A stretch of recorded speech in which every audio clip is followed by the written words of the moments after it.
Hey guys, this is Robert Breedlove from the What is Money show. And as you've learned by watching this show, Bitcoin is the single most important asset you can own in the 21st century. And one of the most important companies in Bitcoin today is NYDIG. NYDIG's mission is to facilitate financial security for all. They accomplish this by bringing a high level of professionalization and sophistication to the Bitcoin marketplace. As a true game changer in the industry, NYDIG is safely unlocking the power of Bitcoin for forward-thinking individuals and institutions alike. By using NYDIG, you will gain access to an end-to-end institutional-grade platform, providing Bitcoin OTC transactions, Bitcoin collateralized borrowing, secure custody, asset management, derivatives, financing, market research, and more. And all of these services meet the highest regulatory, governance, and audit standards. Led by Robbie Gutman, Yin Zhao, and Ross Stevens, NYDIG has absolutely exploded onto the Bitcoin scene recently and is leading the way for ongoing institutional adoption in this nascent asset class. So please be sure to check out NYDIG as a single source for all your Bitcoin needs. Welcome back to the What is Money show, guys. I am sitting down today with Mr. George Gammon, a man who is famous for his ability to distill the complexities of macro into an understandable fashion. George, welcome to the show. Well, thank you for having me. After this past weekend, I think I'm more infamous than famous. I went out with some buddies, some college buddies, and one of them was getting married. So we had a bachelor party for him on Friday night. So I took him out to dinner, and we swung by a strip club for maybe 45 minutes so you could get him up there on stage. The girls can whip him and stuff like that, just for some good fun before we went out after that. So I tweeted about it because I noticed significant inflation because they doubled the price of bottles, and now they don't give out the single things. They give out twos only. Well, single. You know how you used to go to strip club or whatever, they give out singles. Oh, like $1 bills, you mean? Yeah. Now they only give out twos. Wow. Interesting. And so, that was the first thing that I noticed. So I started to talk about the manager, and of course, all my buddies over there having fun, which was fun, but I was more interested about the inflation component of it. and then I'm like, well, do they have a bathroom guy? He's like, no, they can't get anyone to work. And I'm like, why? Because they're getting the stimulus checks from the government. So I was talking to the manager about all this econ stuff. But anyway, on Twitter, people had a heyday with it. So now I'm, public enemy number one. So you can, the Twitter mob will do what it does. So even in a setting like that, you're still evaluating the macro situation. That's pretty funny. Yeah, that's kind of the way my brain works. It's just an obsession. It's a passion. Yeah. And it was interesting when I first started my YouTube channel back in 2019. I didn't think anyone, and this was right on the tail end of that TV show that I did in Medellin, Colombia. And I didn't think anyone would want to watch a video on macro, although that's what I was really, really passionate about. I love real estate investing. I mean, I love it. But if I'm sitting down at dinner, as you know, from meeting me at the Rebel Capitalist Live, whatever we're doing, I'm there talking, about what we talk about on these shows and the content that we produce. So my point is, when I first started doing it, the real estate videos didn't do very well at all. But once I started talking about macro, those were ironically the ones that really took off. Yeah. And it was a shock to me because I didn't think that anyone in their right mind, even though there's 2 billion people on YouTube or whatever, I didn't think anyone would want to watch a video on like the repo market or, the way the global monetary system works or anything. And to my surprise, there's a lot of people out there that enjoy that content. Well, you got a gift for it. And I think there's a lot of people that want to demystify what's going on, but it's wrapped in a lot of jargon, a lot of complexity.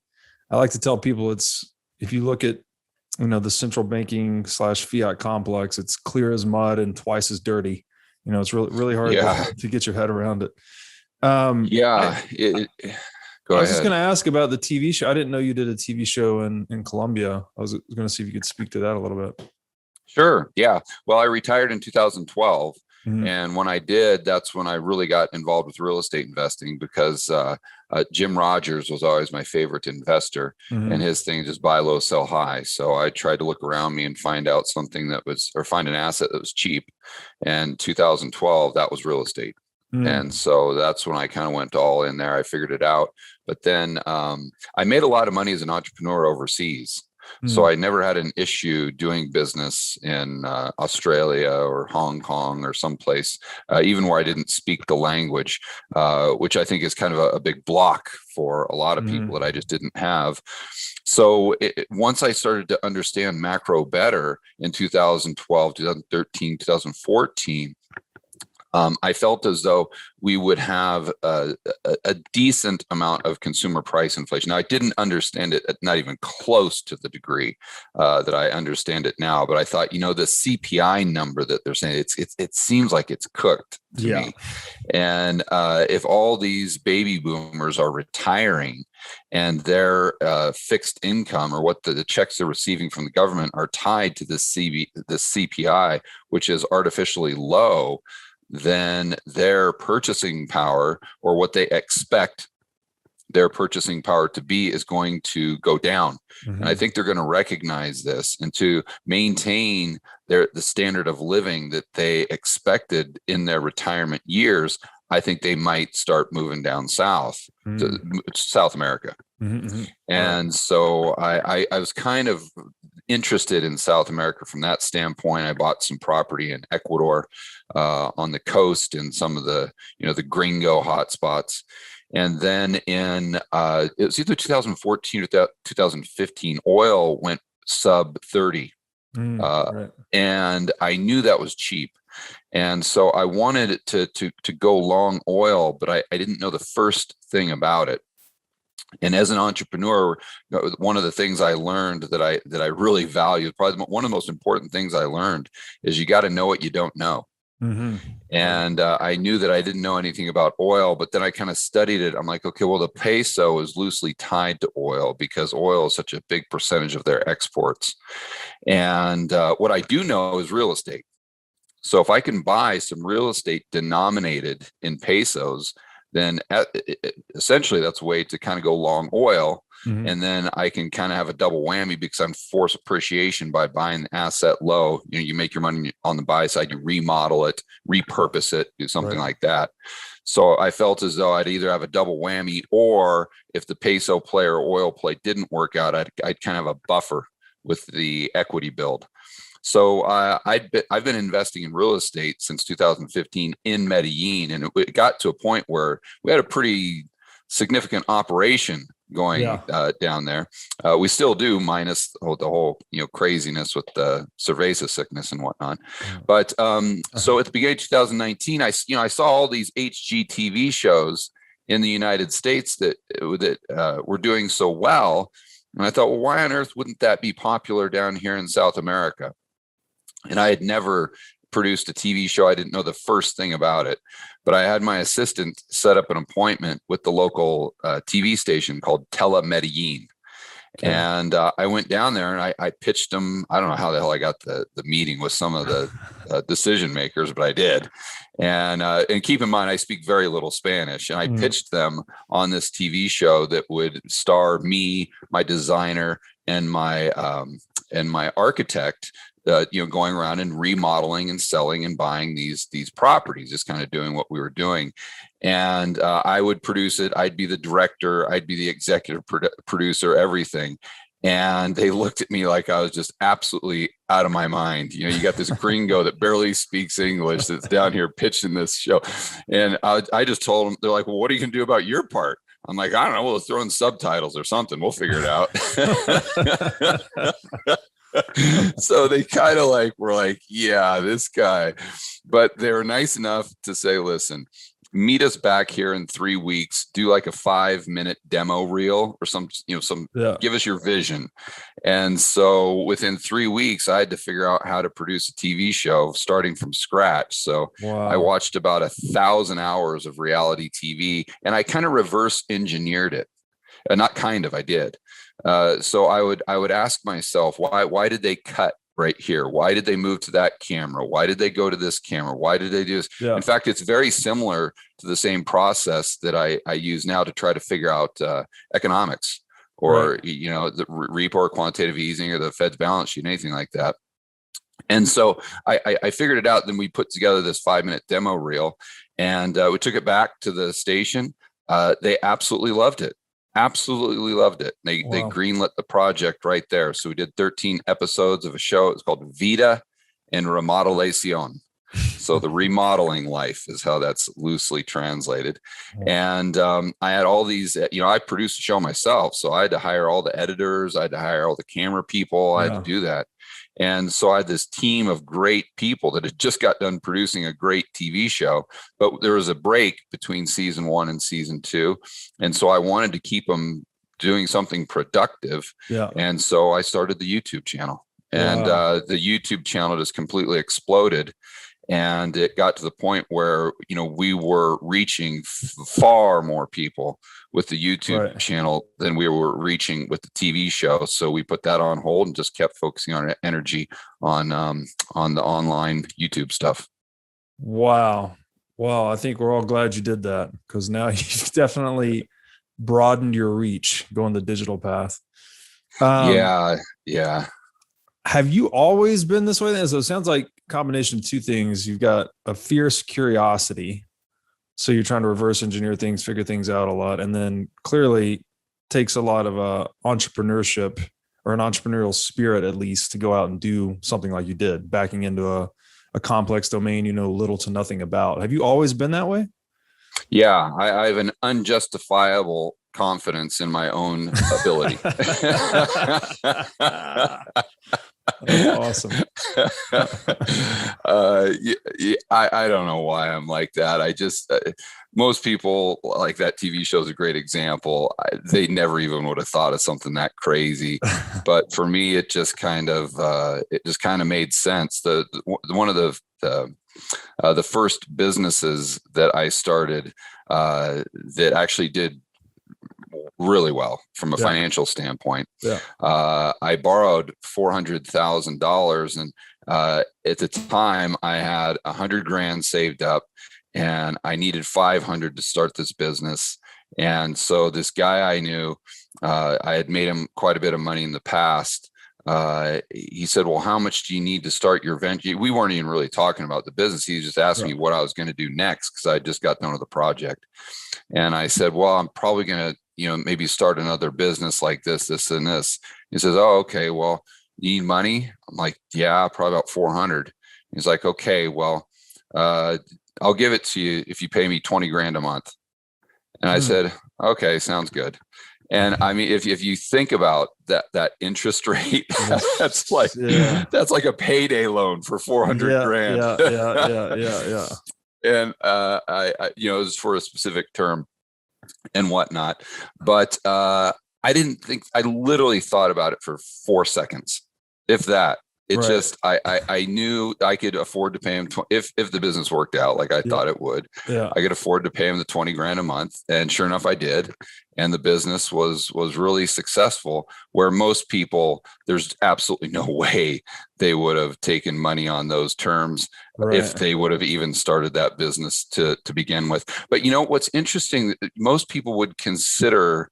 I think that's where kind of the secret sauce is for an entrepreneur, is a lot of times they're taking what other people perceive to be extreme risk, but in their mind, it's not risky at all, because they have a specific skill set, or because they have a specific experience in the past that would lead them to believe that, hey, I got this.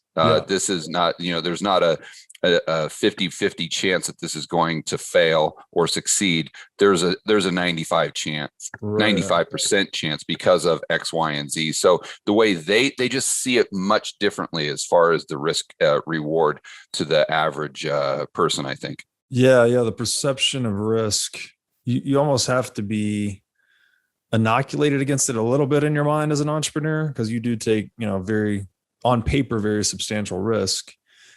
Is there, not to put you on the spot, has that ever blown up on you though? The unjustifiable confidence where you really thought you had one in the bag and then it just completely went against you? And if so, like, I know failure teaches us a lot. I'm just kind of fishing for a good failure story here where you learned a Oh lot yeah. from something Oh going yeah, wrong. of course. I've had many failures in my life.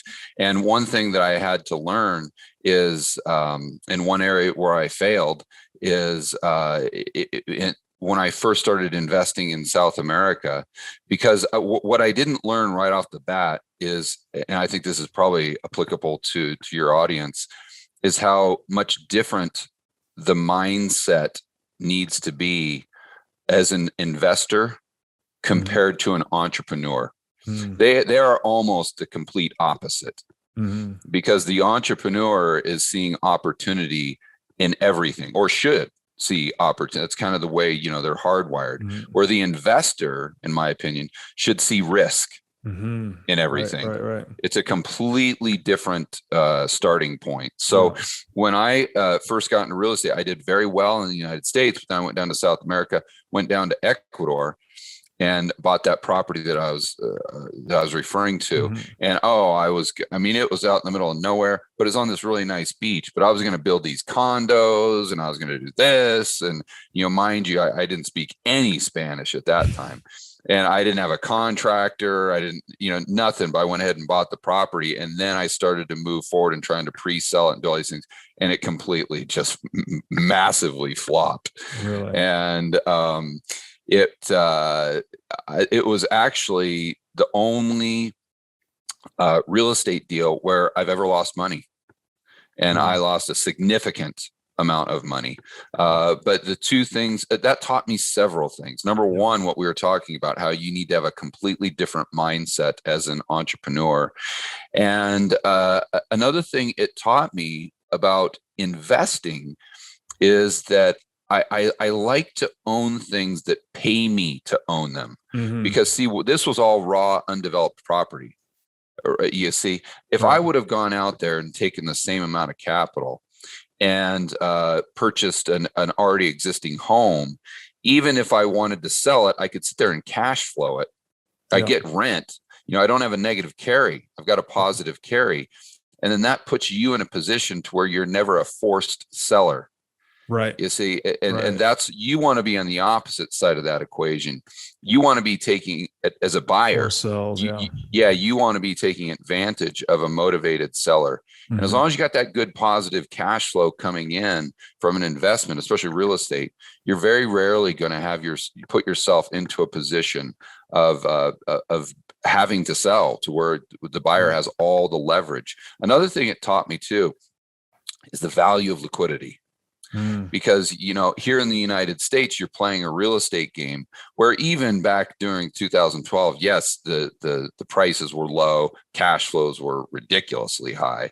But you could it would take you a while to sell a property, but at a certain price, there was a buyer out there. It was at a very low price. You had some liquidity after, let's just say 90 days, if you had a low enough price or whatever.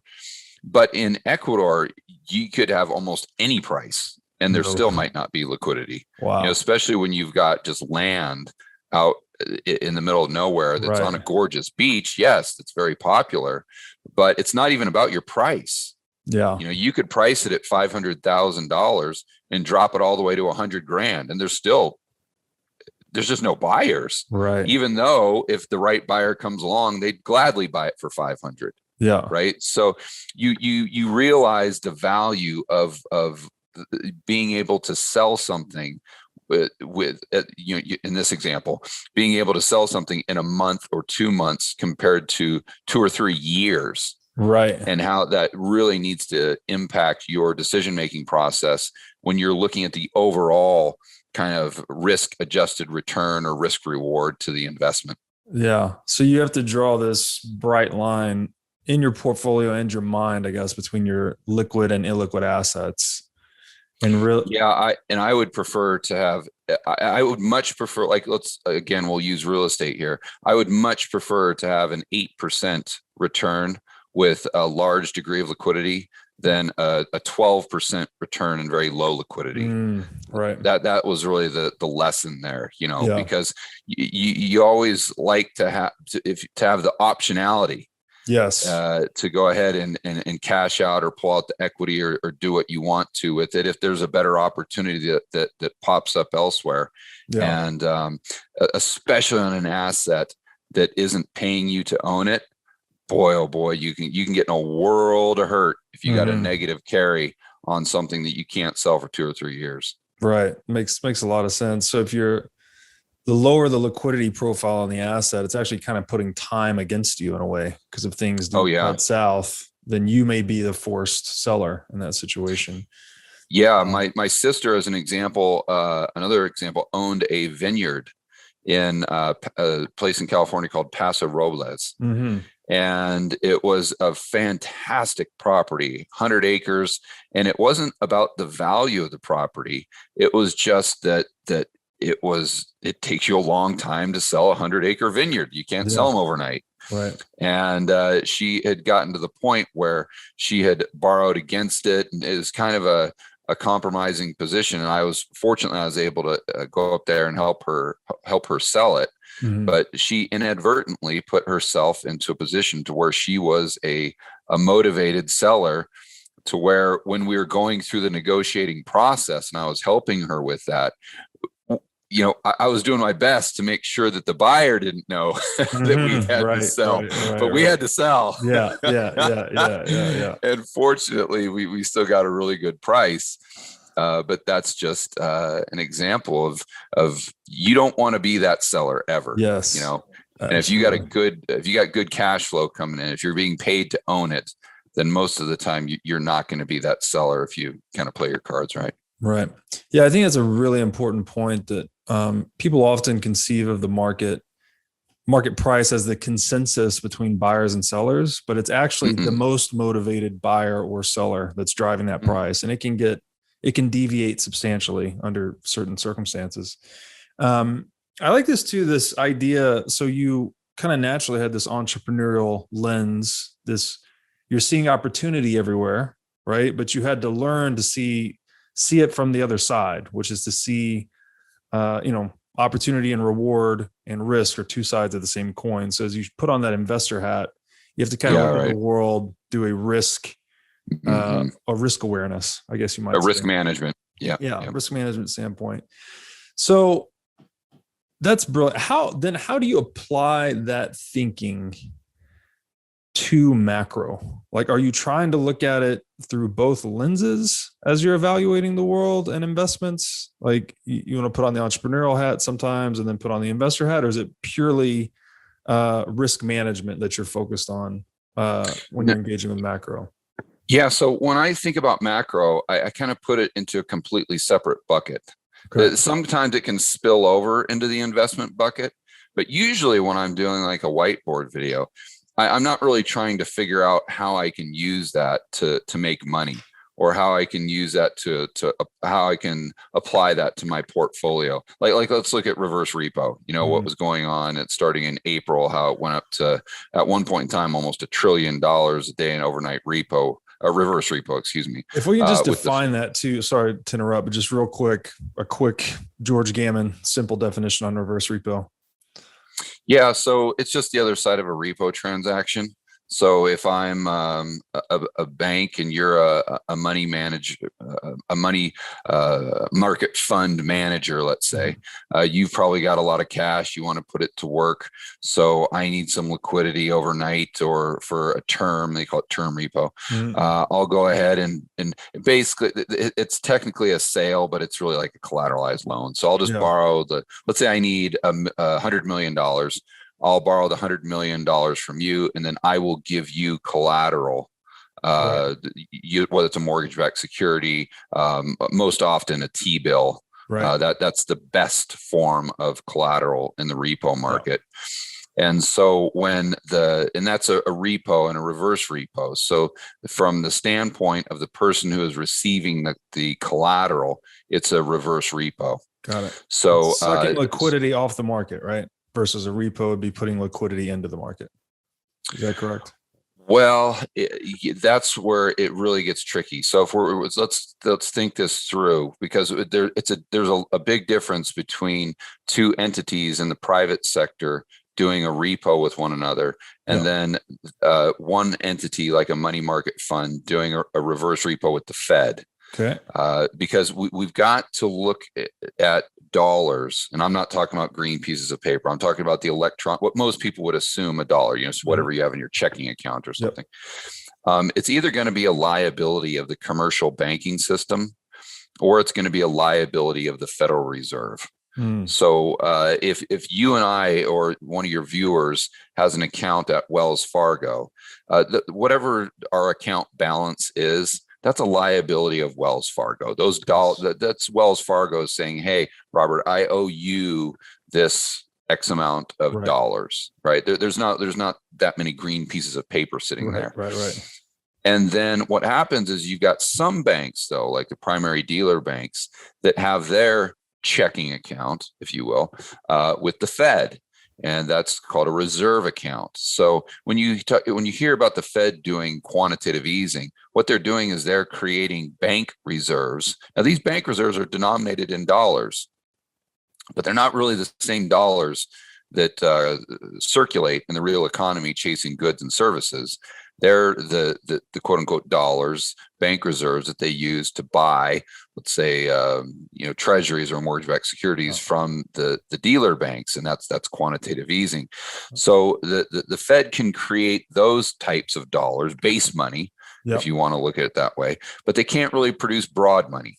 Broad money, the dollars that circulate in the real economy that are liabilities of the commercial banking system, prior to what we were seeing in 2020, the majority of them would usually be created by the commercial banks themselves by issuing a loan. So if you go to your local Wells Fargo and say, "Hey, I need a loan for $500,000 to buy a house," if they give you that loan, they just created $500,000 that did not exist before. Right. Just a liability.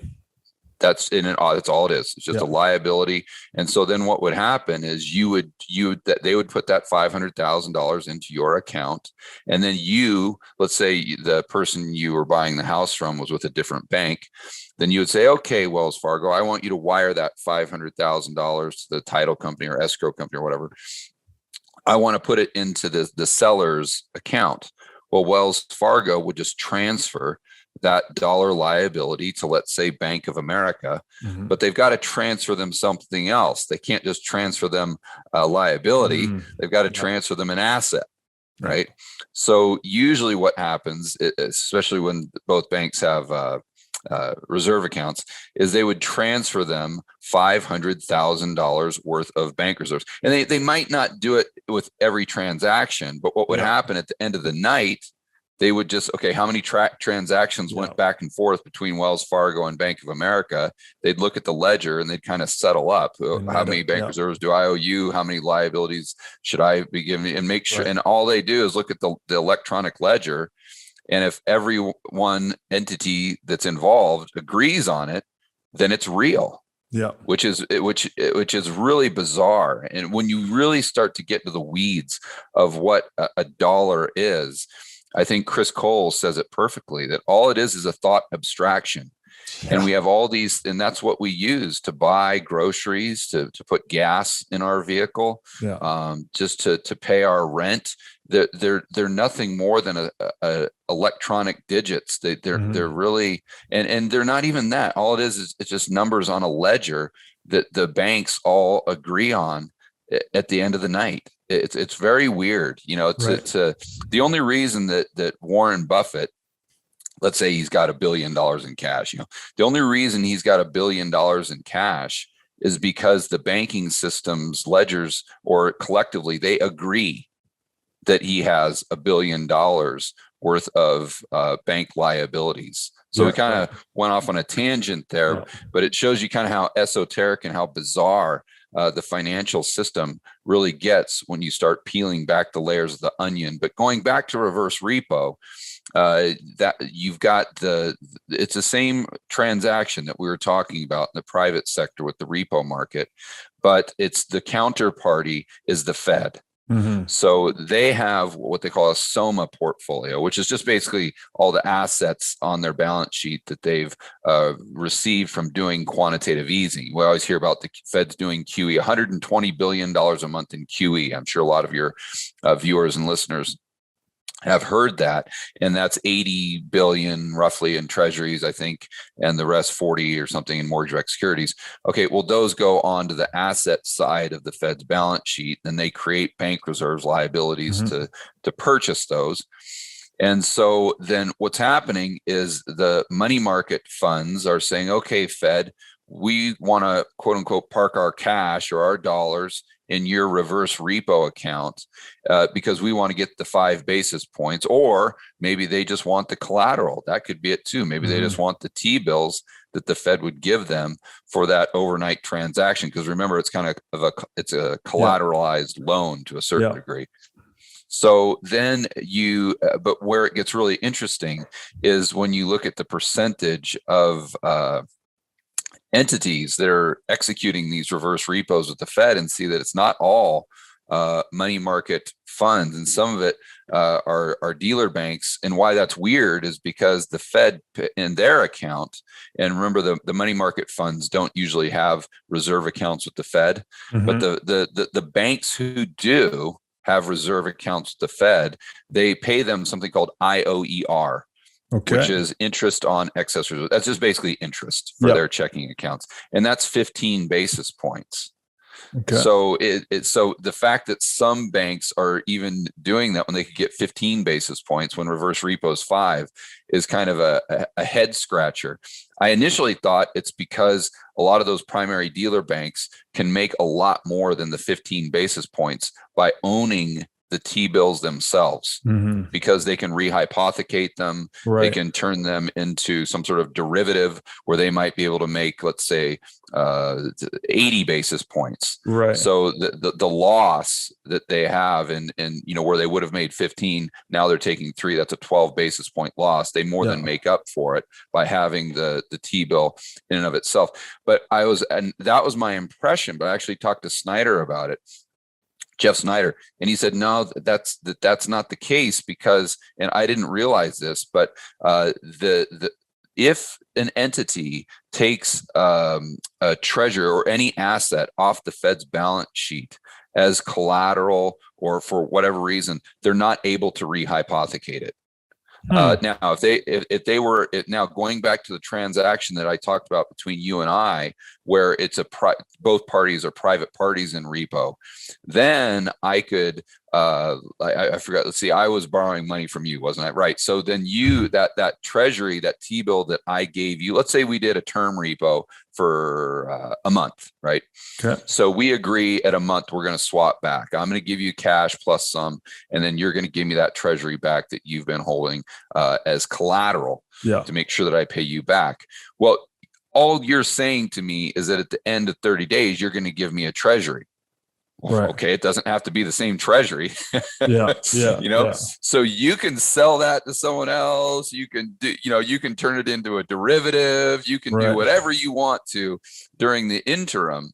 And that's why Snyder always talks about shortage of collateral, because people get caught up in the fact that, okay, why on earth would you want a T-bill when you could just have the dollars as bank reserves?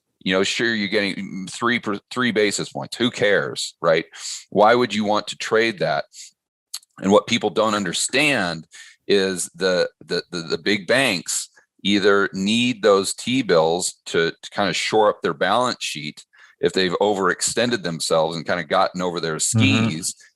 And so why? Because in the marketplace, the private sector, they would much prefer to have those T-bills than to have the bank reserves, the big banks, because they really can't do much with those bank reserves other than just get IOER, which is 15 basis points, where they can get a lot more than that with those T-bills, even though they're only paying 3 through the financial engineering process that we were referring to earlier. So that's why, Snyder always talks, we got to look at collateral. We got to look at collateral. We've got to look at collateral. We can't just look at the Fed's balance sheet. We can't just look at the amount of bank reserves or the quote unquote liquidity in the system. That's only telling just a very small part of a much bigger story. So my original point there is I find it fascinating to think about that and just try to figure it out. Just like, you're trying to figure out how to produce a TV show. It's kind of the same thing. You're reverse engineering it, saying, wait a minute, you're drawing it up on the whiteboard and just kind of trying to turn it into a slide, it's so exciting, just trying to figure stuff out, Right. But now does that really change my investment philosophy? Not really. I still just have this kind of 10-80-10 portfolio that I call it. And I just like to buy things when they're cheap, some when they're expensive. I like to buy it when there's panic. I like emotional people when they're emotionally selling. I like capitulation. And then I like to sell hysteria. And that's kind of the way I with my own portfolio, kind of how I set it up. Yeah. But again, what's happening with reverse repo, it's more of a really fun thought experiment. I think maybe, but it does spill over though, because it kind of gives you probabilities as to the underlying system and how things may look into the future, whether it's with the commercial banking system, whether it's with the government deficit spending, or maybe it's with a central bank digital currency. Once you understand the dynamics there, I think you get a much better idea of, as an example, the probabilities that we will have a central bank digital currency in, let's say, 5 years or something like that. Yeah, man. Well, that's definitely a deep and sophisticated way to look at it. And so one thing I think a lot of people don't realize is that, to your point earlier, all money as a database, effectively. It's just a ledger. It's a ledger. It's literally just a piece of paper. Yes. And I had this with me all the time. And I did this for one of my videos where I said, listen, this is the Fed's balance sheet right here. It's all it is. It's just an electronic version of this piece of paper. And all they do, and I did this, and assets, we got our assets and liabilities. Yeah. And then all that happened, because I was talking about the Fed being insolvent, right, or having negative equity, if they somehow, because I was talking about UBI. So if they did UBI, they would create those bank reserves, and then they would turn those bank reserves into actual dollars in the real economy. Right. See, right now they're stuck on the Fed's balance sheet.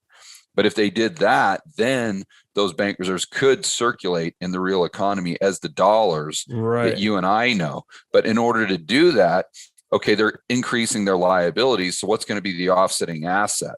And I thought, I don't know, maybe 100-year loan that with zero interest that you don't really have to pay back or something. But I thought, would they even need an asset to match up? Because at the end of the day, all it is just, it's this. So, and the example I used, Robert, is I said, okay, let's say we've got $5,000 on the left in assets and $5,000 on the right in liabilities. Here's the Fed's balance sheet. And let's just say that one day Jerome Powell wakes up in the morning and just changes the 5,000 to 4,000. Number one question is, are you even going to know? If he didn't come out and publicly announce that, if it wasn't on Fred or something like that, would you know? Would it affect you going down and getting your morning coffee? Would the market even know? Would anyone even know? And my answer is probably not, because it doesn't, at the end of the day, it's nothing. Their balance sheet, all it is a bunch of IOUs. Even if they have treasuries, all that is an IOU an electronic IOU from the government. Even if they have a mortgage-backed security, all that is an IOU from someone in the private sector saying that I'm going to give you IOUs in the future plus IOUs with interest. Right. You see, that's all this is. And that's why I think it's so important. And I try to go over it constantly in my videos, that dollars in and of themselves are not wealth. They have nothing to do with wealth. And I would, to piss off a lot of people, I would go so far as say even Bitcoin and gold, throw silver in there. that in and of itself is not wealth. What wealth is at the end of the day is a society's ability to produce goods and services. Period. That's it. And I think, and I'm not saying Bitcoin's bad, or I'm not saying Bitcoin or gold or silver are bad. You know, I'm fans of all three of those things. But at the end of the day, that's what wealth is. It's not money, believe it or not. Money, in my opinion, is just a way to store your excess productivity. So hopefully we're a society of individuals that are producing more than we consume. Right. And that's how you get wealthy. And the money, whether it's Bitcoin, gold, or silver, is just a way to store your excess productivity. Right. Yes. Unfortunately, right now at the United States, and what we've been doing since for a long time, you know, going back to the I was going to say the 70s, but maybe the 60s. I need to look at the deficits back then. Well, probably actually going back to Bretton Woods. You know, we have consumed much more than we produce by design. And at the end of the day, that is unsustainable. You can't. It's just like a very simple economy. It's like being a farmer, you know, going back 500 years or whatever.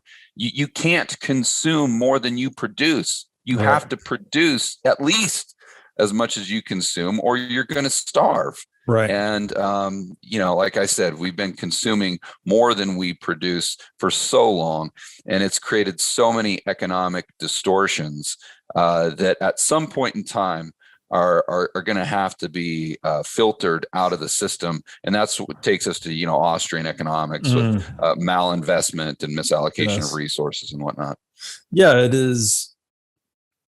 We are, it's economic reality, I guess, is it maybe the easiest way to put it. This is like gravity. You can't just consume more than you produce ad infinitum. Like there comes a day of reckoning at some point, and it seems like we're closer than ever, you would think, but the central bank has this incredible ability to keep delaying the inevitable, or so it seems. So, well, I think the government as well, because I think now we've gone into this weird kind of hybrid system where it's not just the commercial banks that are creating more currency units or more dollars, but it's kind of a tag team effort with the Fed and with the government deficit spending as well.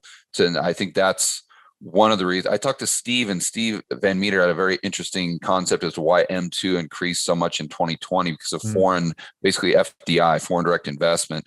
To me, I think it was maybe also had to do with the fact that the government, you know, had a $5 trillion deficit, and a lot of that was being purchased by the Fed. So, and that's another component that's I think very important for people to understand. And I think that's something that the MMT people get right. I wouldn't agree with everything they say, but I think they nail that. Where if you know, if the government is taxing you, they're taking dollars out of the system.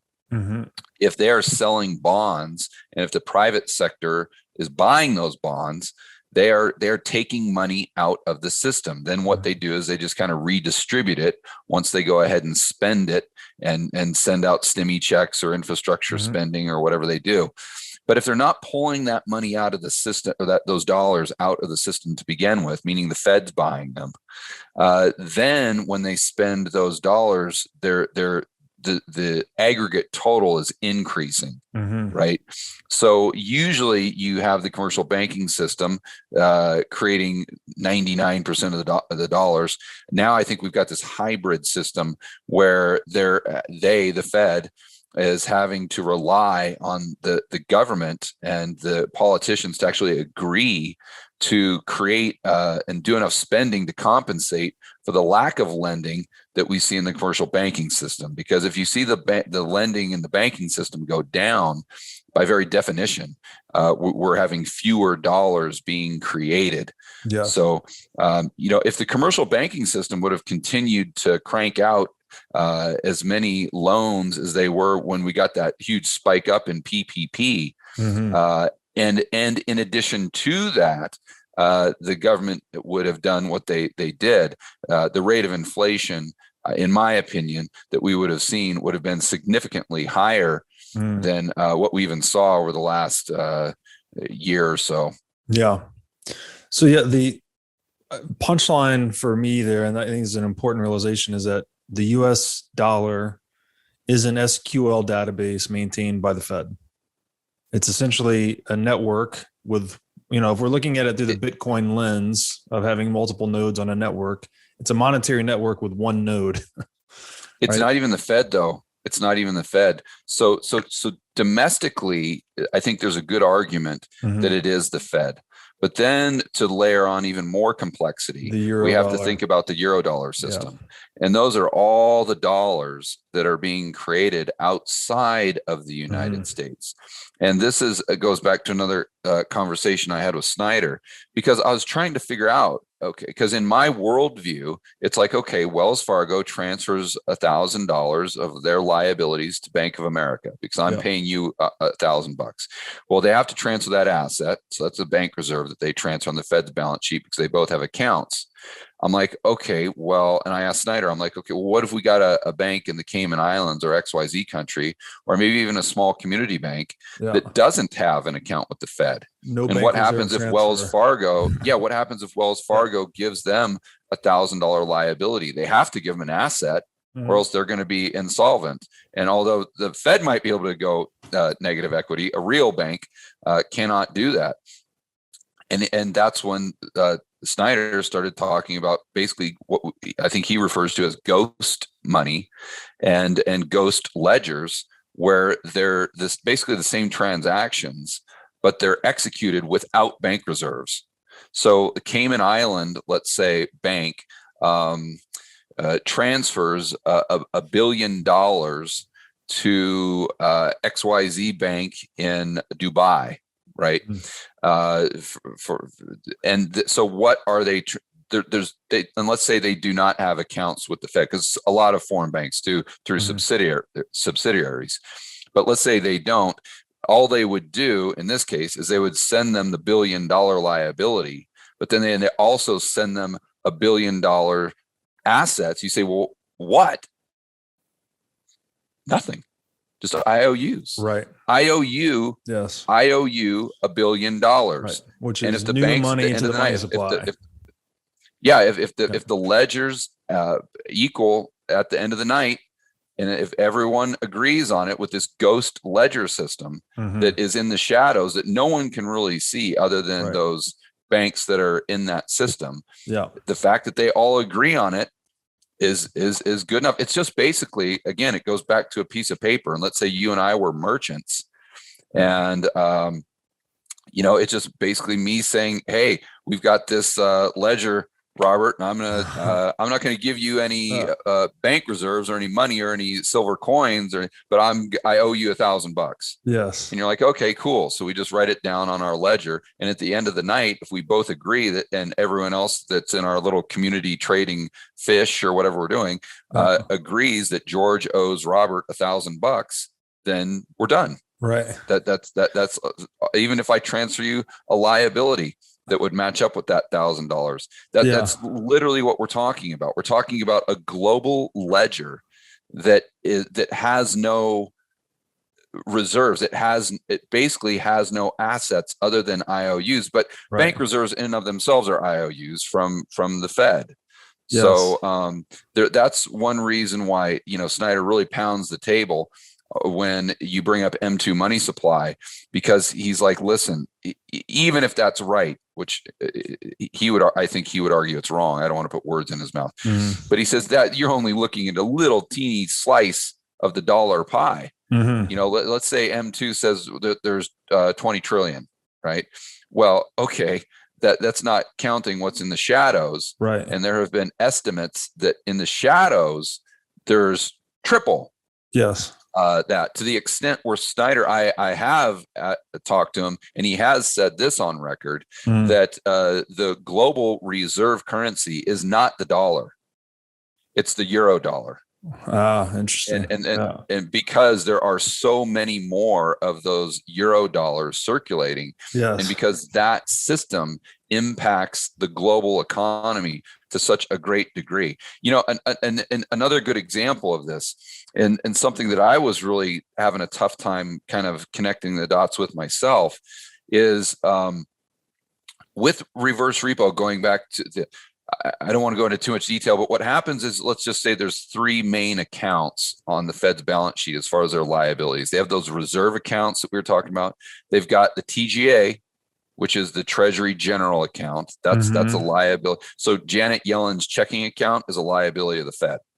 That's not really a liability of the commercial banking system. And then we have that reverse repo account. So when a money market fund puts $1 billion with the Fed, those bank reserves are going from a reserve account that they had at a commercial bank down into reverse repo. So I saw that as, okay, well, that's reducing the lending capacity of the banks because they don't have as many reserves to use to back up their loans. And I thought, okay, well, maybe that's why we saw the 10-year Treasury, the yield, start to go down. It was going straight up there for a while. It was reflation. And then we hit April and it just starts to go straight down, and it coincided perfectly with the spike in reverse repo. Right. So I thought that could have something to do with it, but then Snyder's like, no, you're not looking at the bank reserves. You're looking at bank reserves as though there's some sort of constraint to lending. And even without a reserve requirement, and which is kind of like a different thing, but the bottom line is you have to realize there is no constraint with bank lending. None. Zero. There's none. I mean, even you can bring up Basel this and Basel that. Yeah. And I don't think that's even a constraint, because that ledger system that only they have, and that only they recognize them, the bankster, the global banksters that we're talking about with this Eurodollar system. I think it's even out of the purview of those types of regulation. But what Snyder was saying is, listen, you're connecting some of the dots there, but when you look at the yield going down on the 10-year, you've got to because one of the things I talked to him, I'm like, Jeff, how the hell can this happen when even you have to, Jeff, I think, would be on the side, we could put him in the disinflation camp, let's call it, maybe with Snyder, with Brent and Dr. Lacey Hunt or something. I'm like, Jeff, even you have to admit that the prices of everything that you've been paying for over the past year has been going up. He's like, absolutely. He's like, absolutely. I'll be the first person to admit I go to the grocery store. I get it. And I'm like, okay, well then how the hell is the long end of the curve, or the 10-year, going down? He says, because you're looking at a dollar monetary system as though it's exclusively domestic. He says it's not. It's a global monetary system. So if the long end of the curve is going down, that doesn't necessarily tell us that the bond market sees disinflationary pressures in the United States. Right. It's telling that they see disinflationary pressures across the globe, the entire global economy. So you could have the United States as some outlier where we're continuing to see, let's say 4, 5, 6% CPI as measured by the CPI. That's bogus. But as measured by the CPI, but all these other countries are going back down into lockdown and doing all these things that could be deflationary. And you're seeing that as one of the cross currents that's being picked up at the long end of the curve, where most of us, myself included, made the mistake of looking at the long end of the curve as though it applied to domestic, deflation, disinflation, or inflation. So with bill yields dropping, then could this also signal demand for additional pristine collateral in the form of treasuries? Well, those were the 10-year Treasury. Yeah, I might have misspoke there. That was the 10-year Treasury. Yeah. As far as bills, they've been. Sorry. I think I misspoke. The 10-year Treasury yields are down, right? Yeah, that's what's been dropping since April. My question there is that could that be a signal for increased demand for treasuries as pristine collateral than to go into the Eurodollar system?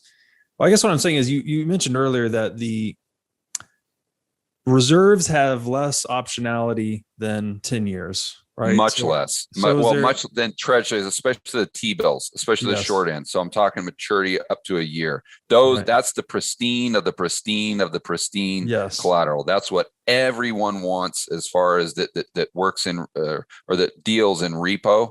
That's what they want. They want T-bills.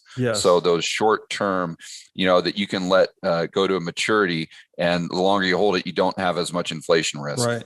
And so my question there is, I think typically the yield on the 10-year treasury reflects inflation expectations, but I'm wondering if the existence of the euro dollar market can actually distort that signal in a way, because individuals want the collateral to go out and borrow in the euro dollar system. It gives them this other optionality that could actually distort the yield away from inflation expectations. Is that something you see? Yeah, and you got a delta. Yeah, and plus then you got to figure the delta between the long end of our curve and maybe the long end of the curve in Europe or Japan, and you've got money managers over there that might have some sort of risk parity type of portfolio, like Dalio employs that they need bonds, and they might would prefer a U.S. bond, even though the stuff that you're buying at the grocery store is going up in price. The stuff that they're buying in Tokyo isn't going up in price, and then you got some currency risk, some hedging. There are so many cross currents.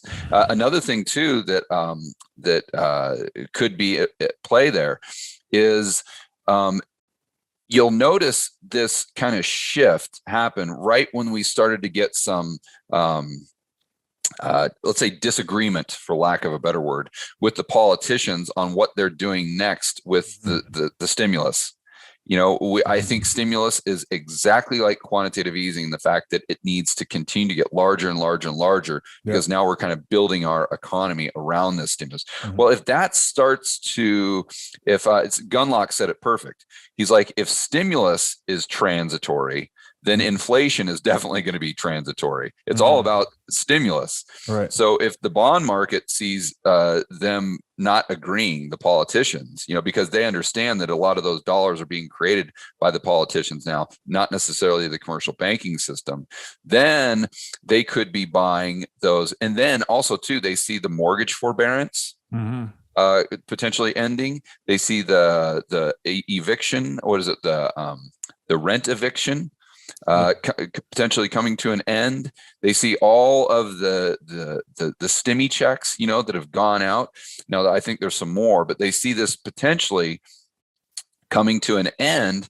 And if you're a hedge fund manager, you're like, wait a minute here. Everyone is on the reinflation side of the boat. I'm going to go in there and take a bet on the 10-year going back down in yield, meaning price going up. Because I think everyone's on one side of the boat. And although I know my groceries are going up and there is inflation in the system, I don't care, because I'm not holding on to this 10-year treasury to get the 1.5% yield. I'm buying it for a capital gain. Right. You see, and then that creates additional demand. And then you've got the Fed buying too, that would create additional demand. What's bizarre about the Fed buying and the additional demand is the fact that every single time they've done QE, prices go down, not up. Right. And yields go up, which is completely counterintuitive, because you would think that if the Fed came out and started buying all of these treasuries, all these 10-year treasuries, let's say, well, the Fed buying would create additional demand. And if there's additional demand, then you would think the price would go up. But if you look at QE 1, 2, 3, and even what we saw in 2020, when the Fed starts QE, interest rates actually go up, not down. And what's ironic about that is even the Bank of England has come out and explicitly said, with a YouTube video, by the way, that the intention of quantitative easing is to get interest rates in the real economy, i.e. the 10-year, to go down. And we see that every single time the Fed's tried it through QE, it's gone the opposite direction. So that furthers the point that the Fed, although a lot of the market participants would like to think that they've got control over this situation, nothing could be further from the truth. So the derivative dollar system we call the euro dollar system has just grown well in excess of the Fed's balance sheet. No one, and by the way, to your point earlier, no one knows how big this thing is, right? It's just opaque. It's a lot of private deals that just expand the money supply outside the purview of the Fed. And then, and what really too would blow the mind of your viewers, this blew my mind, mm-hmm. is we've all heard of rehypothecation, mm-hmm. But I didn't realize that there'd actually been some studies done on it. And Snyder was telling me about this, where they've actually got a name for it. They call it a collateral multiplier. Mm-hmm. So so collateral meaning T-bills or treasuries or even mortgage-backed securities, to where they've gone in and studied it and say, okay, on average, how many times is this collateral rehypothecated? Right. Meaning sold or used in another capacity other than the person who actually owns it. Yeah. Right. Yeah. And they thought that it was, I forgot, they said somewhere like maybe 4 or 5 times. And I was like, wow, that's crazy. Yeah. He said that's the average, but he said in his opinion, and there's very few people that know as much as Jeff about, what we're talking about. Mm-hmm. But he said, in his opinion, it's not even close to 4 or 5. I was blown away by 4 or 5. I thought it'd be maybe 2 or 3. Yeah. He thought it was 30. Wow. 30. He said, so the collateral multiplier is 30. So he says, not only do you need, and this was a real aha moment for me as well, because we think about the supply and demand dynamics that we were talking about earlier, right? With the Fed buying, creating more demand, and then Janet Yellen basically, and then the politicians creating the supply of new treasuries at auction when they're deficit spending, right? But that's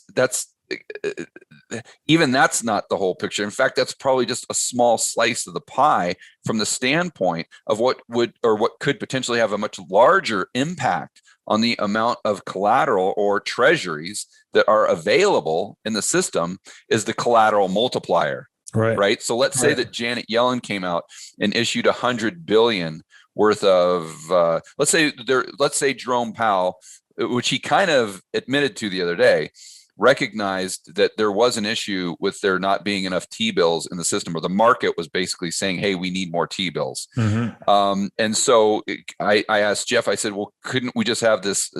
You would think logically that Janet Yellen could come out and the next time they do a $6 trillion stimulus package or whatever, just issue all T-bills. Why do you have to issue 10-year? Just issue all T-bills what the market wants. And then we started kind of going through this thought experiment together. And I'm like, well, wait a minute though, but that might not even work, because if the collateral multiplier that's based on counterparty risk that the dealers see, right, that are rehypothecating the treasury in the first place, if that is decreasing, let's say it goes from 30 all the way down to 15. Well, that's going to create a lot fewer treasuries in aggregate total, even if Yellen is out there, auctioning off $100 billion worth of T-bills that day. Right. It's so the power, and this is really kind of the whole point here, is the power and who controls the dollar really isn't. It's not even close to the Fed. Not even close to the Fed. And when I'm talking about dollar, I'm talking about the dollars that are circulating in the real economy, domestic economy, and global economy, chasing goods and services. That's what I'm referring to. They don't control it. And to a large degree, Janet Yellen doesn't control it. The politicians don't control it. What really controls it are the banksters and these primary dealer banks. But then, what controls that is their ability to lend productively and actually get a return. And that's where, for me, it all goes back to counterparty risk. Right. Because if those dealers see a significant amount of counterparty risk in the system, then that collateral multiplier most likely is going to go down, and therefore we're going to see these cracks in the system with repo. I mean, one thing, the mainstream narrative out there when repo went from it went from $0 a night. $0 a night. Like, go back to look at a chart back, I believe in maybe if you go back to February or January, there was literally $0 a night in reverse repo with the Fed as a counterparty. So how on earth, if this was a problem of just excess liquidity in the system, how do we go within the matter of like, I don't know what it was exactly, but it's like 3 or 4 days. How in 3 or 4 days, how do we go from, basically zero up to $1 trillion or up to 700 billion? If it was just a liquidity issue, did we just have $1 that was the straw that broke the camel's back? Of course not. That's nonsense. So that's why, for me, it kind of lends itself to the idea that the probability is that there was some sort of counterparty risk issue in the system where the money market fund managers knew about it and like, we don't want anything to do with it. So if we're going to choose a counterparty, do we want a commercial bank, a hedge fund, XYZ as our counterparty? Or do we want the Fed, knowing that they can just create the bank reserves or those types of dollars that at the end of the day, they would make us whole, and we're still getting those treasuries as collateral. It makes you kind of wonder, okay, what's going on here? But I think what we can safely conclude is that the mainstream narrative is wrong. It is when you see reverse repo go to a trillion, it is not because there's excess liquidity. It's either that's maybe a component of it, but that's not the whole story at all. The bigger story there is either collateral and or counterparty risk that's in the shadows that we can't see. Yes. Yeah. Okay. So try to pull this back a little bit. So gold and treasuries functioned essentially as base money for this money pyramid we're describing, which is something I talked about at your event, right? And it seems like this collateral multiplier then is actually injecting counterparty risk into that base money. Like typically US Treasury, the only counterparty risk there is the government itself. But by multiplying this collateral or relending it, rehypothecating it, reborrowing it on the other side of the trade, you're actually expanding the base layer money by fiat effectively. Yeah, Robert, the best way to think about it? It's fractional reserve collateral. Exactly. It's exactly what it is. So yeah. And then this reverse repo situation you're saying is the way I'm seeing this is that this is clearly injecting additional hidden risk into the economy. We're talking about putting counterparty risk or it could be a result. It could be that I don't know that it in and of itself is creating more risk, but I think it could be kind of the canary in the coal mine, or it could be where there's smoke there's fire type thing. Yes. So market actors are sniffing this out then and desiring the best counterparty available. So they're going to the central bank, right? To reduce their own counterparty risk as general counterparty risk accumulate in the system. Is that what's happening here? Well, it could be. That's kind of my hypothesis. Okay. And there's just no way of knowing definitively. Yeah. But that's what makes the most sense to me when you think through everything that's happening. Just to say that it's a liquidity issue is very, that's kind of a, I don't want to say it's a lazy way to think about it, but it really is. It's not looking at the collateral situation. You're not looking at the bigger picture. You're just looking at this little teeny piece of it, which really I don't think is very significant at all. Yes. Because if you really understand it, you realize that bank reserves in and of themselves aren't really significant at all when you think about that ghost money and that ghost ledger system. I think the big takeaway I'm getting here is that we've just unmoored ourselves from the economic reality we're talking about, where it's it's rehypothecation, and this goes back to Milton Friedman, where he talked about the bookkeeper's pen, right? That's what was facilitating all of this, and we've just taken that to the extreme. I want to go back to something you said earlier too, where you said wealth is the capacity of an economy to produce goods and services or produce capital. I would maybe caveat that a bit to say it's also that capital that's already been produced, right? So the capital stock that exists in the world that money lays claim to, that's what a lot of this is about. in my opinion. And I like the way you framed gold. I'm sorry, you said money as a way of storing that excess productivity, which is a really good way to look at it, because that's exactly what gold was historically. It's like if you could not expend your labor doing something more productive, you would go mine gold, and that would basically be a battery for this excess productivity. Or you would hold gold. You know, if you had, if you raised 100 cattle and you could only use 50 of them, then you'd sell the other 50. Right. And then you'd sell them for gold, and that gold would be your excess productivity that you would store. Yes. And the bank was established as the institution to guard and transact that excess liquidity. But now we're in this situation where you use this term negative equity institution, which I think is very important. That's the Fed is just digging a hole for itself, right? Is it just increasingly insolvent, and it's just externalizing those costs via printing more money? I mean, I don't know that they're technically insolvent. What I was trying to think through is, could they be, or would it even matter if they were? I don't really think it would, but who knows? I mean, right now, their assets match up with their liabilities. Yeah. But if one day they just didn't have any assets, would it prevent them from creating more liabilities? Would they go bust? Could they go out of business? I don't think so, especially when they don't produce anything. I mean, people have to think about that. The Fed doesn't produce anything. The only thing you always say, well, it produces bank reserves. But what's a bank reserve? Right. All it is an entry on the ledger. Spend, yeah. That's right. That's all it is. And then, I was having a discussion.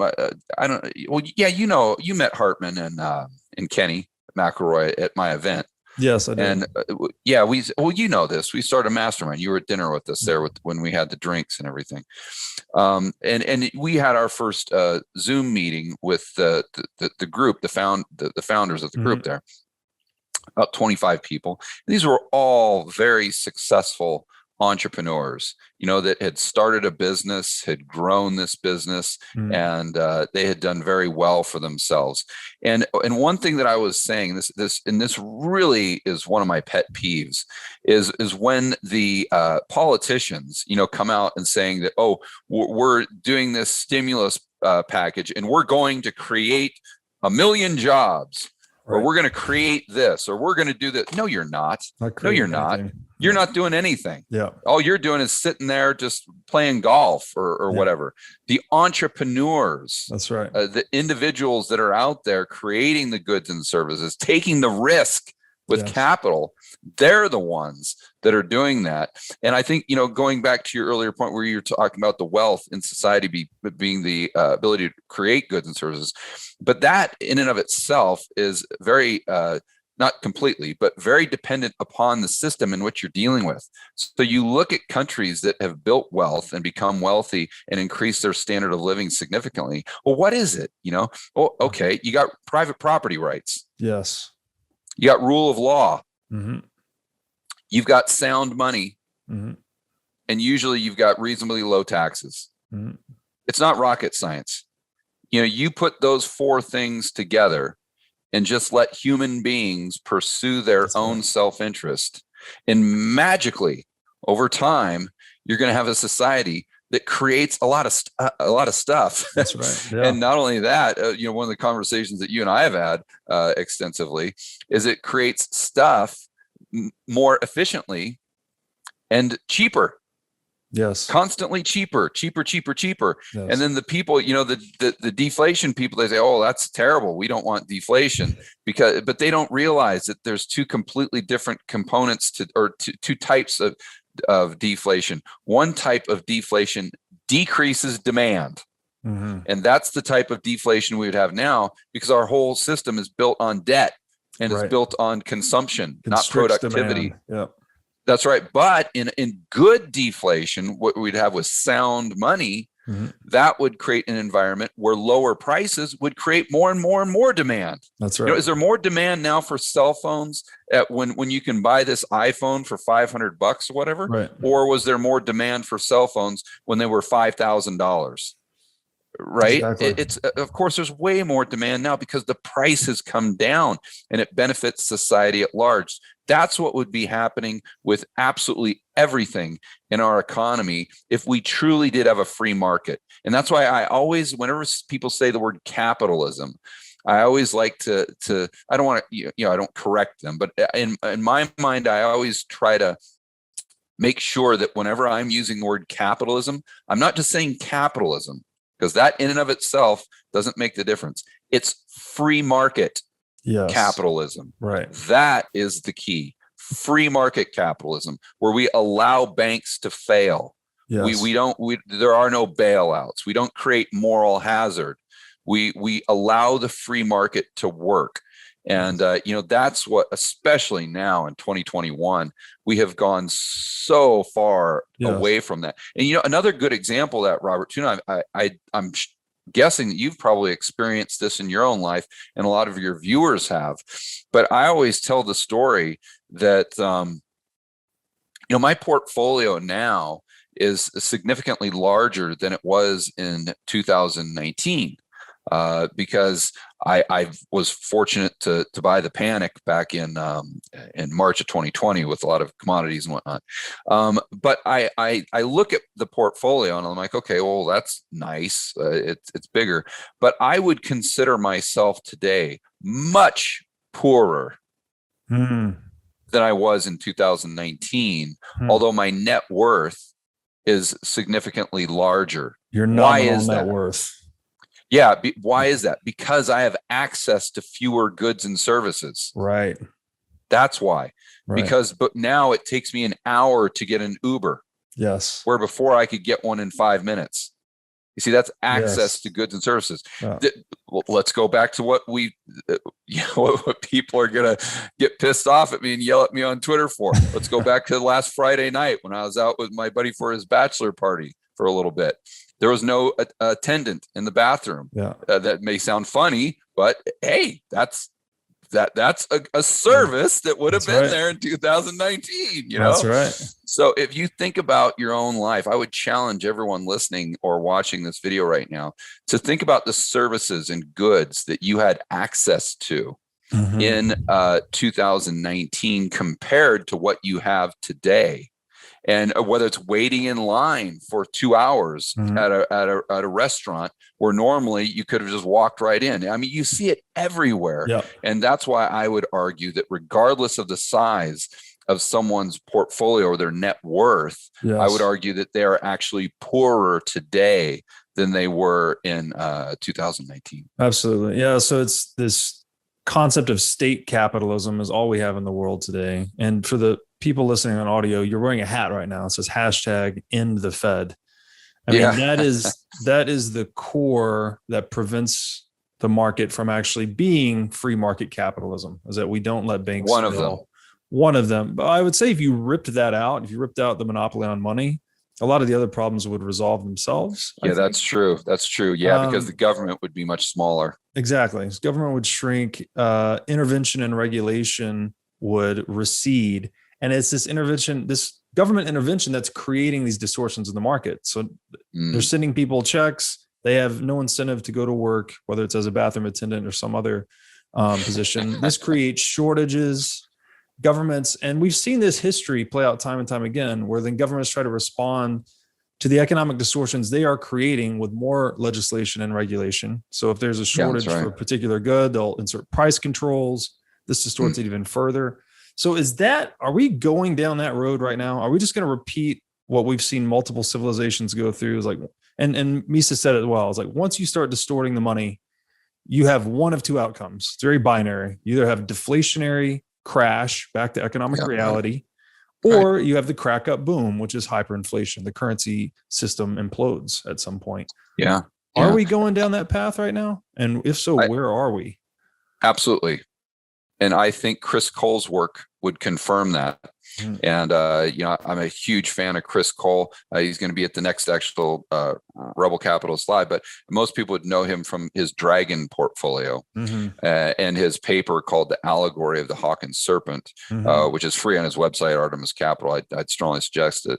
But he goes back 100 years and he shows that he has all these kind of symbols for it. But the bottom line is, once you get the debt to the levels that we have today, not only with the consumer balance sheet, but the corporate balance sheet and the sovereign balance sheet, you've got one of two options. You either you have to have a deleveraging. That's the point. Right. And you either have an inflationary deleveraging, or you have to have a deflationary deleveraging. And the question is which one do we get? Now, I think the probabilities are highest that we will have an inflationary deleveraging, because I think the system is going to change. So whenever people ask me, say, George, do you think we're going to have inflation or deflation or disinflation or whatever? I always try to say, well, that depends on what the system looks like. Yeah. Or look at what the system looks like, excuse me. If the system looks like what we have had for decades, where the commercial banking system and the Eurodollar system was responsible for creating the majority of dollars, then personally, I would be in the deflation camp.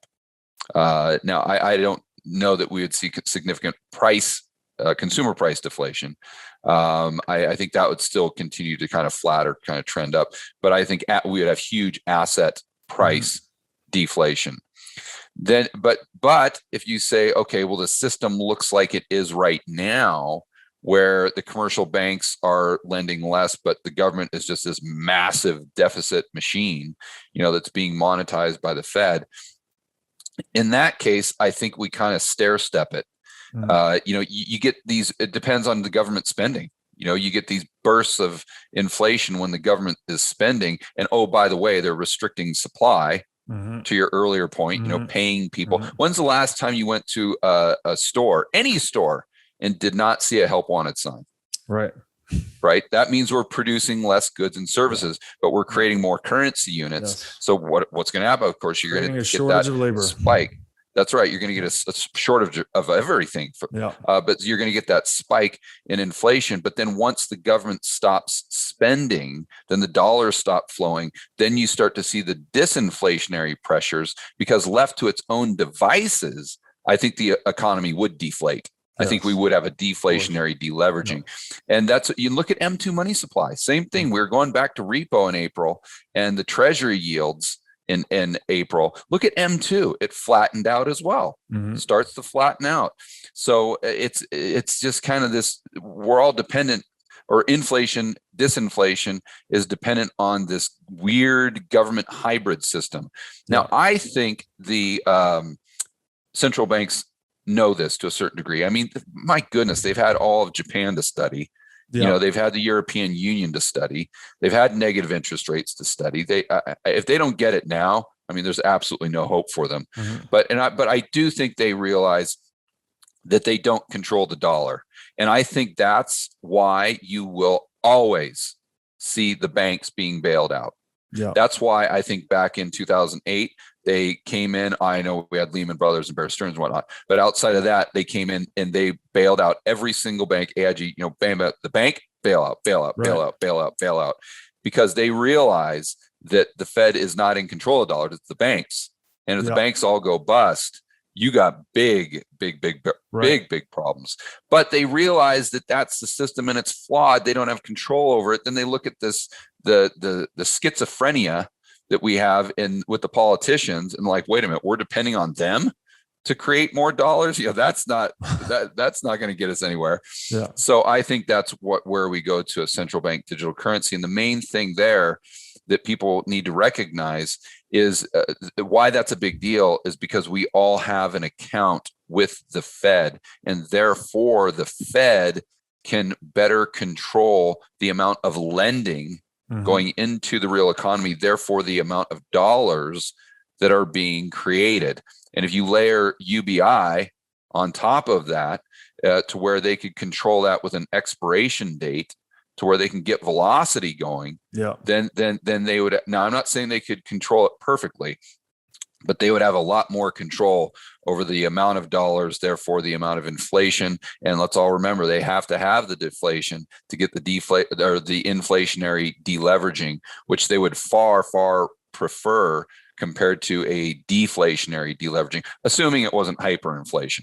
I mean, I think if you asked a central banker, would you prefer kind of, let's just say 5-6% negative interest rates for the next 15 years to get that debt to GDP down, compared to a 1930s, they would go for the negative real rates. Yeah, makes sense. And that's why I think we go to that central bank digital currency, because that's the only way that they can really get it done. But then I think they'll probably do that with the commercial banks. And then I think I like Russell Napier's view on it too, where he says, okay, that's probably going to create certain types of lending for groups that are that have political favor that increases prices. How do they do? Then his hypothesis is that they'll also come in with price controls. Like they did in the 1970s. Absolutely. And that's kind of the mix that I see as a part of our future. But that doesn't mean that the dollar doesn't go to 130 or 140 in the interim. And when I mean, the next year or two, it's very, very difficult to predict these things in the short term because there's so many cross currents. It's just, and there's a lot of things at play here. So clearly, central banking macro is something you've been thinking about deeply for a long time. I think we've thoroughly explored the many problems that the system currently has. And it seems not only is it a set of problems, but it seems to be expanding exponentially. There's more and more duct tape being applied to this antiquated system. The leaks are showing it in multiple ways. And at the basis of this, in my opinion, is that, again, we have government debt as base money. We're not even using gold anymore, right? There's not even a bare asset underpinning the financial system for most participants. Then the value of base money becomes premised on the government's ability to enforce tax collections, right? That's essentially what is a U.S. Treasury, right? It's debt from the government. The revenues to the government is their ability to tax or inflate the currency, essentially. It's also future productivity. That's what it boils down to, future productivity. Yeah, from the productive economy. So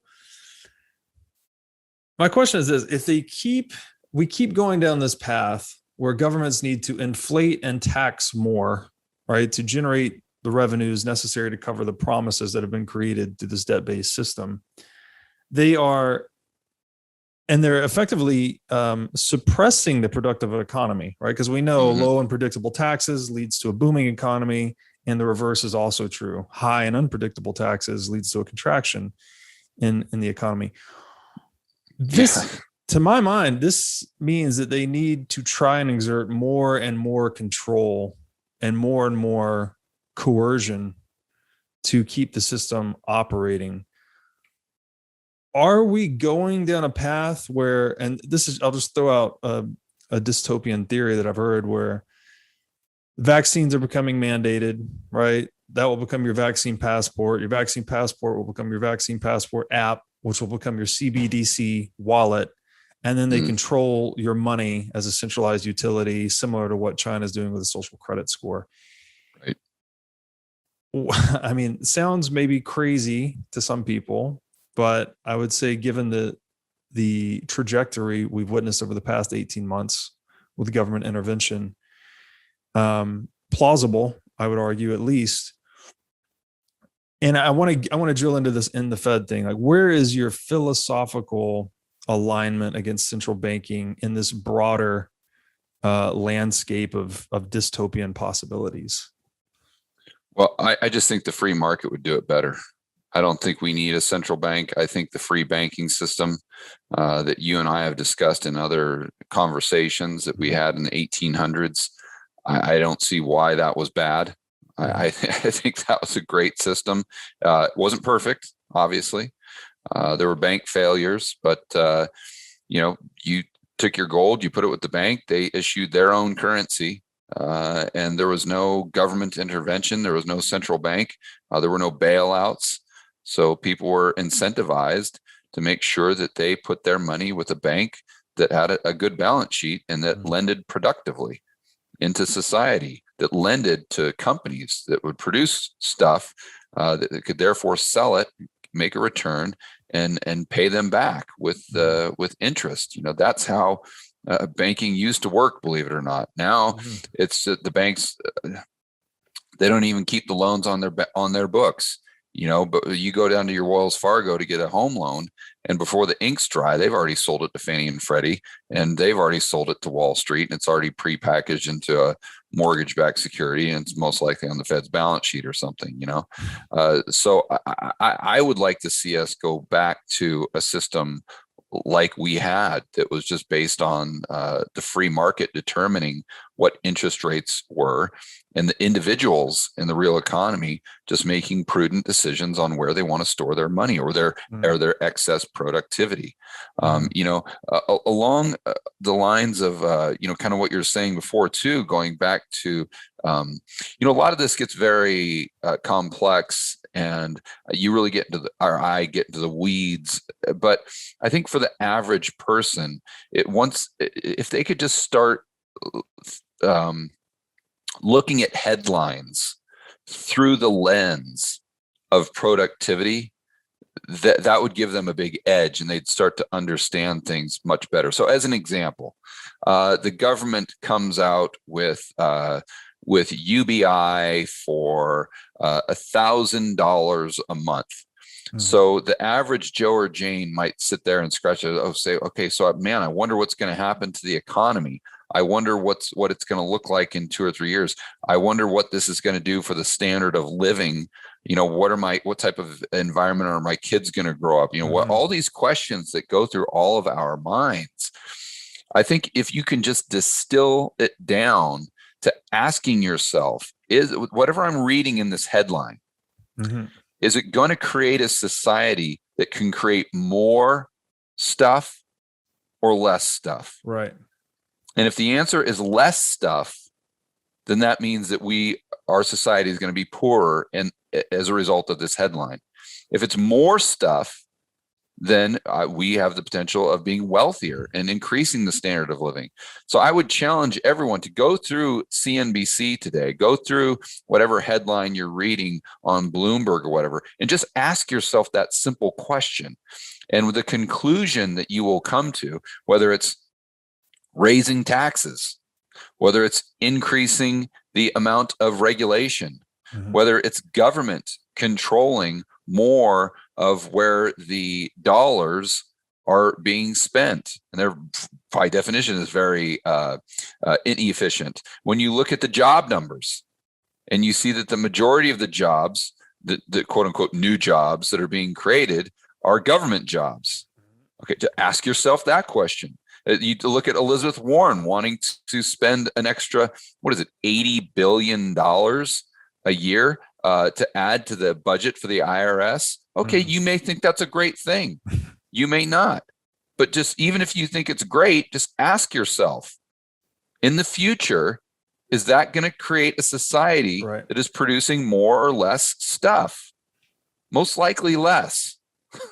Right? Absolutely. So you can go through that with pretty much with everything once you understand. And this is what's so hard for people is they just always associate dollars with wealth. Yep. And that's the big mistake that they really make. And then you combine that, I've got a couple notes written down here, with the divisiveness that we see in our political sphere. And I mean, what's amazing is every single time we get to a point where I sit there and look at a headline and say to myself, you know what, there's no way that we could politicize anything else. We've reached our maximum. There's no way the politicians can, or the people on Twitter or whatever. Yeah. There's no way they can politicize this. There's no way they've taken it to its extreme. We've found the limits of what we can politicize. Now they're politicizing inflation.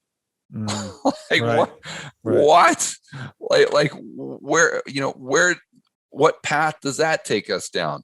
And so again, you just ask yourself those questions, and you can see the direction that we're going. We're paying people to stay home and not produce. Yes. I mean, you want to talk about, and that goes to a much deeper level than just goods and services. I mean, now, one thing that all the media outlets can agree on, whether it's CNN, whether it's Fox, or whatever propaganda you choose to listen to, the thing they can all agree on is that the crime rates in the United States are skyrocketing. Mm-hmm. Oh, okay. Is that any surprise? Right. Is that any surprise to when we're especially young males? And that's something that I think we don't talk enough about, but it really it has a huge impact. When you remember back when you were at a very impressionable age, say 8, 9, 10 years old, and by the way, let's say the divorce rate's 50%, which it's probably higher now. Yep. So you're a young male like that. You're raised by a single mother, which I'm not saying that's bad. I mean, good for the single mom, but the fact is you don't have that strong, male figure most likely to look up to. Yep. Not only that, you go to school and 95% of your teachers are female. And again, I'm not saying that's bad. All I'm saying is that you don't have that strong male figure. And then once you get to an age where I or you would have gone out and got a job and learned responsibility, let's say 14, 15 years old or whatever, now you're getting UBI from the government, and you don't have. So what happens is we create this environment where, males and females, and it impacts them both negatively, but especially with males, we're creating this environment where they don't have any, we're taking away their identity. Yeah. Right. Because with guys, as and I think this is, I don't think this is a feature. I think this may be a bug for guys, but it is what it is. That our identity for a lot of us is consumed in our work. Yes. And what we can produce and how we can provide for the people around us. And if you take that away, there's no purpose. No. There's no purpose. And if there's no purpose, I think that's when you really get the riots and the looting and everything that we've seen in 2020. And I unfortunately think we will get worse unless we can recognize the path we're on and get off the road to serfdom.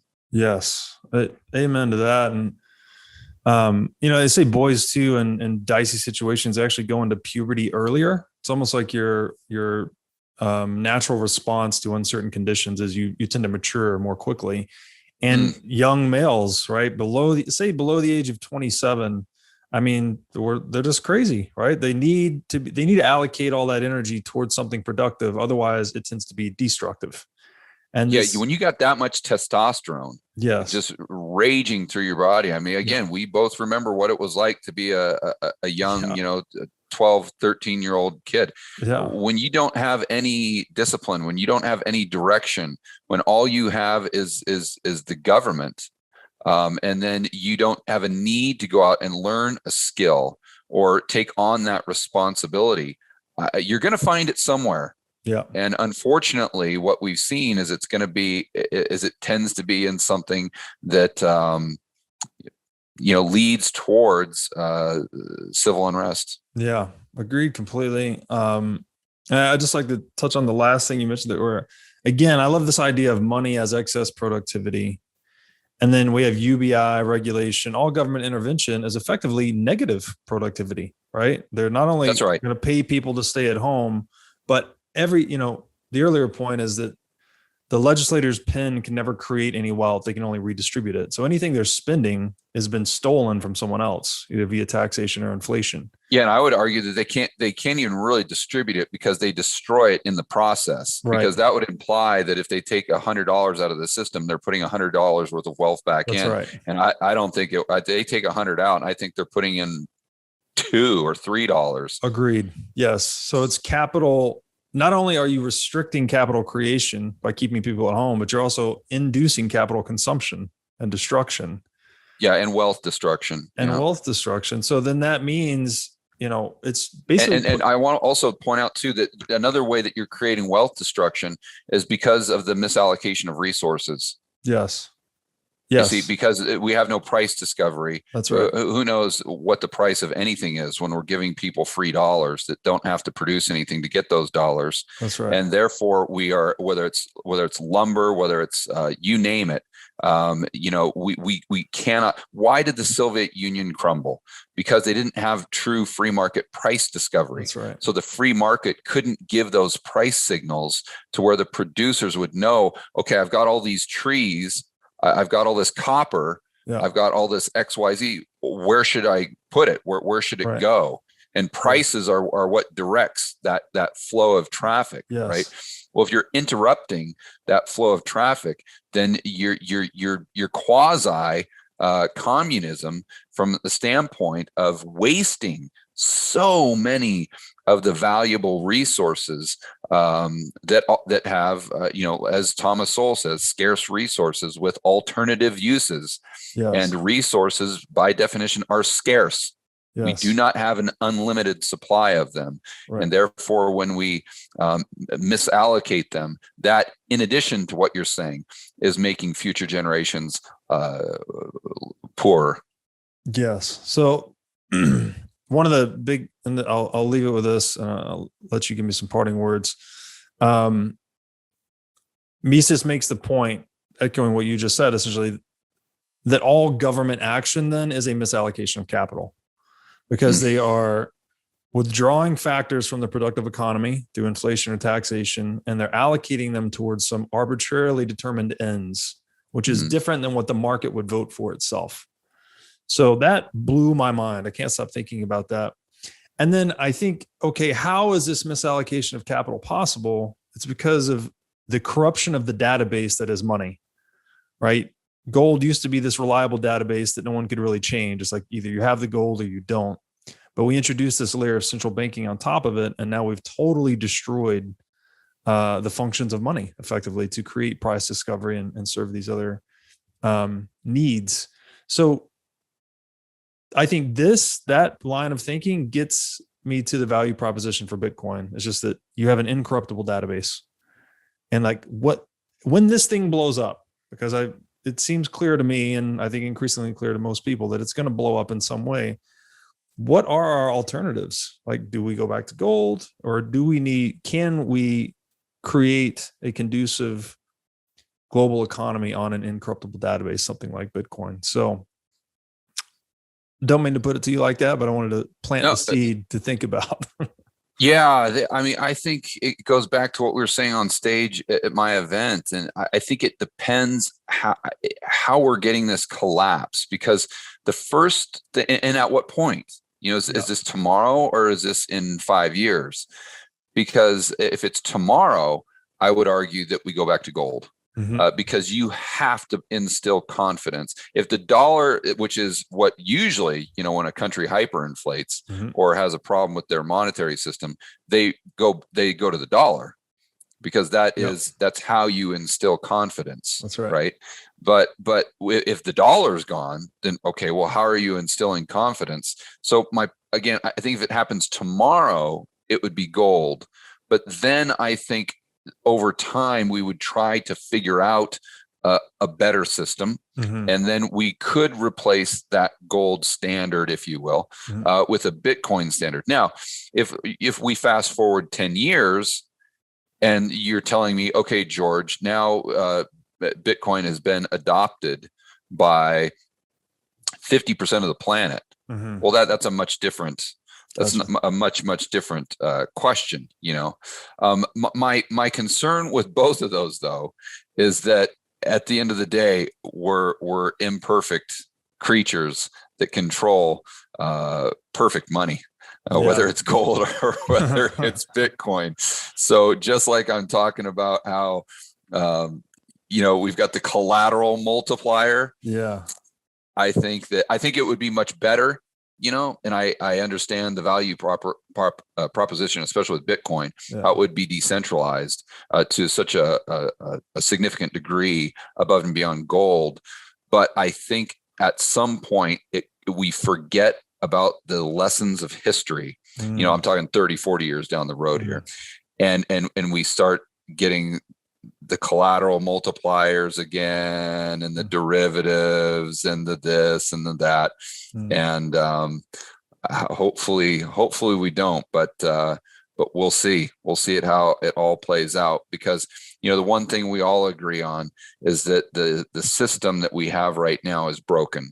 Yes. And it is being put together right now with spit and duct tape. Yeah. And can that go on another 5 years, 10 years, 50 years? I don't know. Yeah. I don't know.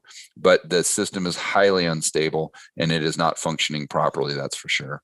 Certainly. And this just tons and tons of deferred settlement, right? And we don't have enough final settlement. And I think that's the hope for Bitcoin, is you can have this final settlement system that cuts through a lot of this bullshit that we've seen build up in the existing system in the form of deferred settlement. So I can talk to you for hours about this.